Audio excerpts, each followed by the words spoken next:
Comme chaque année, le prix des transports en commun lyonnais va augmenter en 2023. Ce matin, sur notre antenne, Bruno Bernard a annoncé le montant de cette hausse, 3,3% en moyenne. Seuls les tarifs solidaires et 18-25 ans resteront au même prix. Alors, qu'en pensez-vous? La réponse avec Victoria Solano. Une hausse de 3 € par mois pour l'abonnement classique. Dès 2023, le prix des transports en commun lyonnais va augmenter. L'abonnement mensuel passera de 66 à 69 €. Le ticket unitaire, lui, vous coûtera 2 € au lieu d'1,90 €. Pour certains usagers, cette hausse n'est pas justifiée. C'est trop cher avec la hausse de tous les prix, plus les TCL qui ne marchent pas du tout comme il faut en ce moment, c'est la galère. Est-ce que les salaires augmentent? Est-ce que les retraites augmentent? Non, qu'ils le fassent pour certaines catégories de personnes, ok d'accord, mais pas pour tout le monde, je suis désolée, non. Pour d'autres, il faut tous faire des efforts pour lutter contre l'inflation. Je ne suis pas trop surpris, effectivement, à un moment, ça allait nous tomber dessus, c'est clair. Pour rattraper l'inflation, à un moment, il faut que tout se rejoigne. Donc il faut que les salaires augmentent, que les prix augmentent. 10 centimes, je trouve que c'est une bonne chose pour faire face à la hausse. C'est pas excessif, mais il faudrait pas plus quand même. Une décision prise par le Citral pour faire face à la hausse des coûts de l'énergie, mais pas seulement. Il y a par exemple une augmentation du coût de l'électricité très forte, c'est 20 millions d'euros de plus de dépenses pour le Citral cette année. Et puis on a des ambitions en transport en commun, vous savez qu'on double les investissements des tramways qui vont arriver, T6, T9, T10, le métro B qui va être prolongé en fin d'année prochaine, du changement de matériel et puis des nouveaux projets déjà, comme le tramway express de l'Ouest lyonnais. Donc pour faire tout ça, il nous faut des recettes. Le président de la métropole précise que cette hausse ne concernera pas les abonnés les plus précaires et les 18-25 ans, soit 57% des usagers. Nous vous en parlions il y a 2 semaines maintenant. Les habitants des quartiers Mermoz et États-Unis avaient écrit au maire du 8e arrondissement pour dénoncer l'insalubrité de leur logement et la hausse des charges. Ils ont demandé d'ailleurs un moratoire au bailleur social. Mais depuis, rien n'a bougé. Stéphanie De Silgui et Anaïs Bernard. Cafards, humidité, coupure de chauffage et malgré tout des charges qui explosent. Une cinquantaine de locataires des quartiers États-Unis et Mermoz réclament depuis 15 jours le gel de leurs factures. 15 jours qu'ils ne sont toujours pas entendus. Hier soir, ils étaient de nouveau réunis à la mairie pour exprimer leur mécontentement. On n'est pas là pour dire qu'on ne veut pas payer nos charges, nous ne sommes pas des risqueurs, on veut comprendre ce que l'on paye et surtout on ne comprend pas comment on nous facture 243 jours de chauffe qui correspond à 9 mois, soit 3 trimestres, c'est-à-dire on nous chaufferait toute l'année sauf l'été. C'est exponentiel, une explosion des charges puisque cette année c'est historique, on leur doit un loyer quasiment complet en régularisation des charges.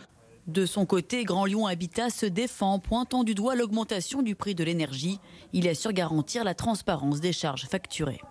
Il n'y a pas de vol dans cette affaire, il y a une refacturation qui vient se placer dans un contexte où on a bien conscience que beaucoup de nos locataires sont dans une situation de difficulté économique liée au contexte d'inflation, au contexte d'augmentation des coûts partout. Et c'est pour ça que nous avons mis en place des dispositifs d'accompagnement pour faire en sorte que ces charges dues au titre de 2021, ils puissent les honorer en étant accompagnés avec tous les dispositifs que nous pouvons mettre en place. Les locataires des résidences concernées ont été reçus par le maire du 8e. Ce dernier s'est engagé à transmettre leurs revendications à la mairie centrale. Au total, plus de 8000 foyers seraient concernés par cette situation. Faut-il rendre de nouveau obligatoire le port du masque dans les transports en commun? La première ministre Elisabeth Borne l'encourage en tout cas face à la reprise de l'épidémie.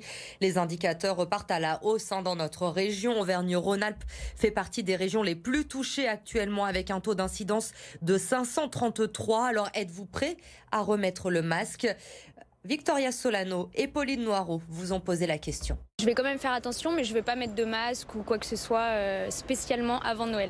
On est âgé, donc je ne comprends pas qu'on n'impose pas le masque tout au moins dans les transports. L'épidémie reprend avec le froid, donc il faut refaire attention, être vigilant et éviter que le Covid se propage. Moi je reviens du centre commercial, j'aurais dû mettre un masque. Et je pense, parce qu'il y avait du monde là où j'étais. Les gens sont totalement à côté de la plaque. Est-ce que ça vient de l'approche des fêtes?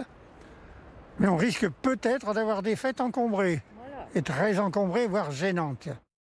Laurent Wauquiez porte plainte pour diffamation contre Gaël Perdriau. Mediapart a publié aujourd'hui son enquête sur le maire de Saint-Étienne. Enquête qui avait été censurée dans un premier temps par la justice.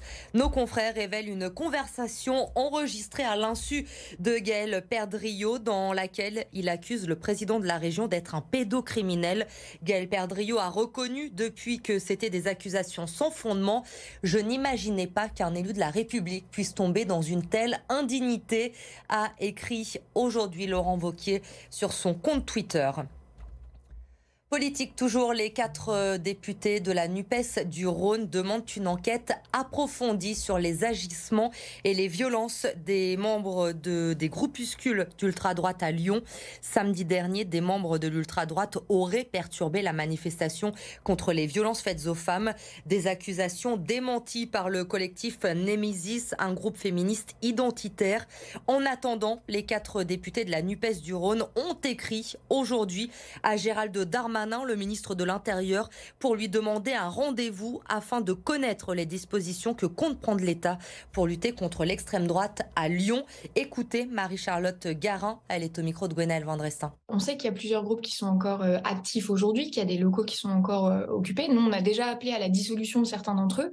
Et à un moment donné, il faut avoir à l'œuvre. On sait très bien que la dissolution, ça ne résout pas tout, que les groupuscules s'organisent autrement. Donc, il nous faut avoir une compréhension plus fine de ce qui se passe sur le terrain et de voir quels sont les dispositifs qu'on peut mettre en place pour justement éviter, le fait qu'ils se sentent à tout point en liberté d'action et de parole au point de pouvoir perturber des manifestations, des piquets de grève en totale impunité, et voir ensuite quelles sont les actions qu'on peut mettre en œuvre pour pouvoir réduire petit à petit l'emprise de l'extrême droite à Lyon.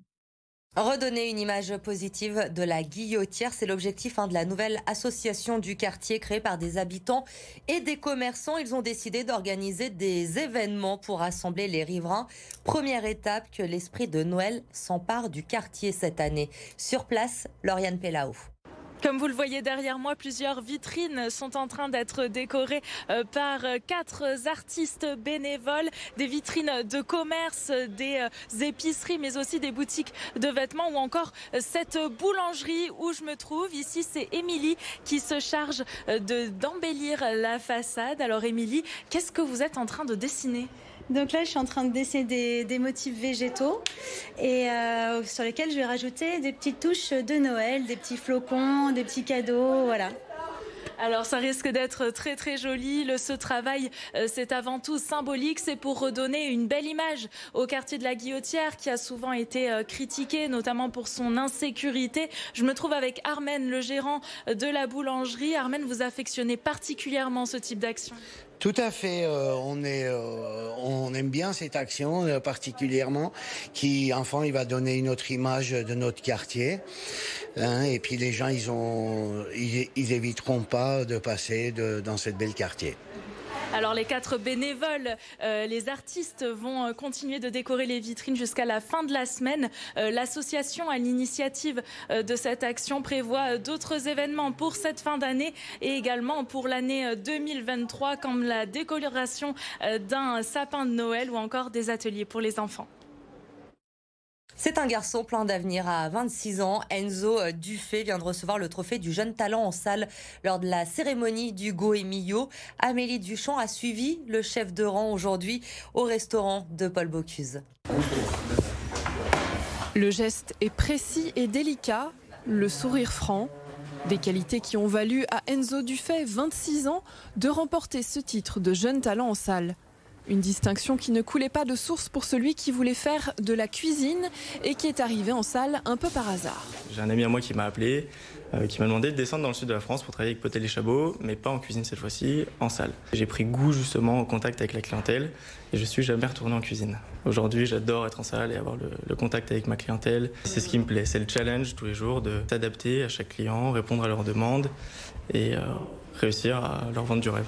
Arrivé il y a seulement 3 ans au restaurant de Paul Bocuse comme commis, le jeune homme a rapidement gravi les échelons, repéré par le directeur de salle Jean-Philippe Merlin, qui apprécie son sérieux, sa rigueur et sa gentillesse envers les clients, si vous voulez.